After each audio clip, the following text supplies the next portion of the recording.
झाडावरचा कढीपत्ता थेट मॉलच्या शेल्फवर कसा पोहोचतो हे जाणून घेण्यासाठी आज आम्ही जुन्नरपासून 3 किलोमीटरवर असलेल्या गोळेगावमध्ये आणि लेण्याद्रीच्या कुशीत वसलेल्या जुईच्या शेतात आलो आहे. तर ही आहे आमची जुई. रोज सकाळी शेतात आलं की जुईच्या कामांची सुरुवात होते ती झाडावरील कढीपत्त्याची योग्य निवड आणि कढीपत्ता कापणीपासून.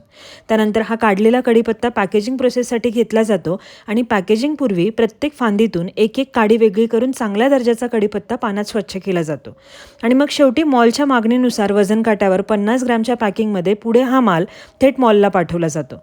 कढीपत्त्याची गुणवत्ता पाहून हार्वेस्टिंग, पॅकेजिंग आणि मॉलपर्यंत पुरवठा ही दिवसभराची कामं पार पाडून जुई मॉलला पोहोचते व मॉलमध्ये इतर कोणकोणत्या भाजीपाल्याची रिक्वायरमेंट आहे त्याची पाहणी करते व त्यानुसार इतर भाजीपाल्यावरही काम चालू असतं तिचं. तर मंडळी, ही स्टोरी फक्त कढीपत्त्याची नाही तर शेतीतून मिळणाऱ्या प्रत्येक पिकावर व्हॅल्यू ॲडिशन करून व्यवसाय उभा करण्याची प्रेरणा आहे. खरं तर याचे अनेक फायदे आहेत. कमी भांडवलात सुरुवात होते, वर्षभर मागणी असते, रोज रोख व्यवहाराची संधी असते, योग्य पॅकिंगमुळे अधिक दर मिळतो आणि यातच विस्तार करून इतर भाजीपाल्यावरही व्यवसाय करू शकतो आपण. तर अशा प्रकारे शेतातून थेट मॉलपर्यंत पोहोचण्याच्या या भाजीपाल्याच्या प्रवासामागे कठोर मेहनत, गुणवत्ता आणि योग्य नियोजन दडलं आहे.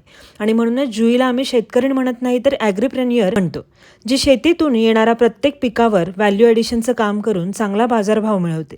तर मंडळी, अशा अनेक महिला आज ग्रामीण भागात काम करू पाहत आहेत, पण त्यांना योग्य नियोजनाची साखळी तयार करता येत नाही. अशांना जुन्नर एंटरप्रेन्युअर सिरीज नक्कीच मदत करेल. तर मंडळी, अशाच युनिक स्टोरी एक्सप्लोअर करण्यासाठी पेज फॉलो करून ही स्टोरी आवडल्यास नक्की लाईक करून आपल्या मैत्रिणीला शेअर करा. धन्यवाद.